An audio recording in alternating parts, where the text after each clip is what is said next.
Thoughts of Thai food from the place around the corner cluttered my concentration as lunchtime crept ever closer. No one makes hotel reservations in December. By now, virtually all rooms were booked and the best rates were a summer memory. Still, there is always a chance for a last-minute booking, so I waited, at the ready, for anything resembling a phone call. Two clear tones signalled an incoming call. I glanced at the clock. Of course, just before I clocked out, I thought to myself. Putting on my dressiest phone voice, I responded to the call. "Thank you for calling the reservation centre this afternoon. How may I help you?" "I'm at the front desk of the Towers, and they say our reservation has a problem," the woman explained with a hint of desperation. Forgetting about the proximity of lunch, I leapt into action. "I'm terribly sorry about the issue. Please tell me your name and the location you booked to stay at."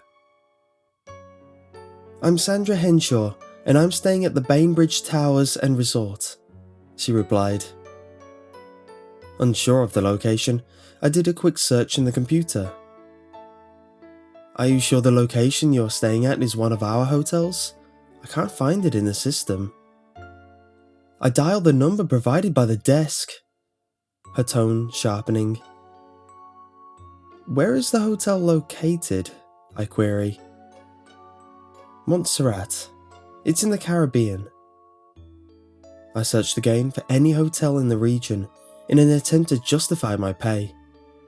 The news is not getting any better. At this point, I can only hope she's merciful. "We don't have any hotels in the region, Miss Henshaw, because there has obviously been some critical miscommunication. Please allow me to direct you to customer care where we will attempt to find a solution for your evening lodgings." "You can't be serious. I booked this..." I grasped my headset as a powerful rumbling ricocheted in my eardrums. Whatever had caused that noise disrupted the line, leaving only a low, steady dial tone. I quickly checked my hearing, narrowly donning my gear in time to address the next call. "Thank you for calling the reservation centre this afternoon. How may I help you?" My voice is a distant canned vaudeville star as I struggle to focus on the customer's reply. "This is clearly unacceptable." The man's voice full of intent and authority. He continued in detail. "I have stayed at your company's lodgings for nearly 2 decades. This is the only time I have ever arrived only to have the clerk inform me that the reservation was not completed properly. I've flown a great distance and hopped several islands. Would you please just get me to my room?" "Would you be attempting to check into the Bainbridge Towers and Resort, sir?"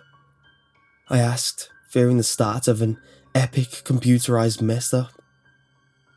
"Yes, I am. I saw the commercial for the opening during last year's finale of Friends and decided to book it on a whim. My family was overdue for a summer getaway," he continued, clearly frustrated at having to explain himself. Sir? What time of year did you say it was?" I asked as my brain started to nitpick what he told me. "It's July 18th, and instead of relaxing poolside with my kids, we are currently standing in the lobby of a hotel in a foreign country with no place to stay. You need to fix this," he said with a slowly raising voice. "Well, according to the computer, I don't care what your computer says. Be creative and think of some..." The abrupt end of his voice was followed by another thunderous rolling roar through my headset. My fingers vibrated as I used them to shield my ears, reacting quick enough this time to avoid the same inner ear ringing as last time. On a second hearing, I detected anguished screams from a panicked crowd. It's muffled, but I can hear dozens of voices cry out for assistance. Someone in the distance is providing reassurance, and then silence engulfs the line. Barely able to process, I take the next call on instinct. It's only halfway through the customer's complaint I regain focus at the sound of the phrase Bainbridge Towers and Resort. Miss Geraldine. Miss Geraldine, is there any type of disaster occurring in the lobby? Anything that sounds like hell's bowels exploding in surround sound? I ask, knowing full well how the request for information sounds to a rational person. No? Is this some kind of joke? Believe me, Miss Geraldine, I wish I could say I was kidding. All I know is that I've been receiving calls from several guests at the hotel you are staying. No one's booking is right, and I keep getting disconnected due to something that sounds like an explosion in the background. But if everything is fine, then it must be an This time, I hear the screams a few seconds before the rumbling engulfs the speaker. Shock, terror, and pleas for salvation fill the line as I listen helplessly. My numbness is only interrupted by another voice at the end of the line as a new call starts. Hello? Hello? Is anyone on this line? I'm stuck in my resort due to a booking error. Is there anything that... I interrupt the elderly gentleman on the other end of the line. Get out of Bainbridge Towers, now. You need to seek shelter immediately. Some sort of disaster is about to occur. Where can I go? I have no room anywhere. That's why I'm calling you. Some grand opening you have here. Nothing but dozens of people unable to check in, littering the lobby on whatever phones they can find, he said. No, you don't understand. I need you to flee the hotel at once for your own safety. Something is going to happen to everyone. Tell everyone to leave now, I pleaded. Now see here, I'm 82. Just how far do you think I want to be? Again, the line cuts out in tormented confusion. Again, I can't help anyone. Again, I listen to the death cries to those around the caller. Again, I pick up the phone. Are you in Bainbridge Towers? Not according to the reservation desk, replies a confused, younger gentleman. Get out of there now. Get everyone to flee for their lives before whatever is coming hits the hotel. In desperation, my voice is demanding the attention of the caller, only afterwards to realize this breath inetiquette. I don't care who you think you are, but I booked a suite under the honeymoon package, and I will not tolerate this occasion being marred by your rudeness. I need to... I hang up the phone and set the computer to stop receiving calls. I close my eyes and wonder how long the gentleman stood, livid at my insubordination, before being engulfed by his fiery fate. Maybe his bride was arriving later and she is still okay. Maybe I'm just stressed and need a break. I clock out slightly early for lunch and immediately regret my actions as my boss walks by. I've been meaning to speak with you today.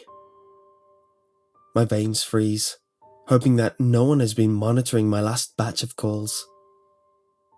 You are the new hire, aren't you? She said.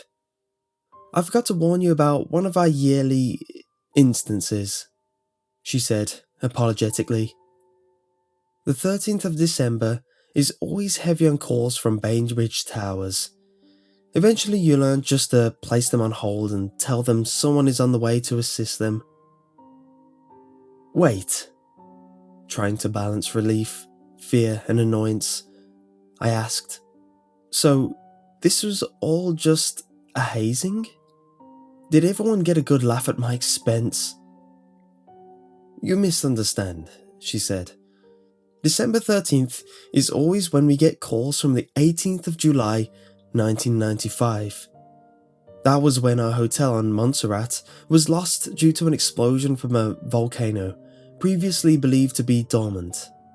There is nothing we can do to help them, other than pretend we are directing them to customer service. Not sure I really believed her explanation. I sat, stunned. Oh, and you don't have any friends or family in the place called Nevada, do you?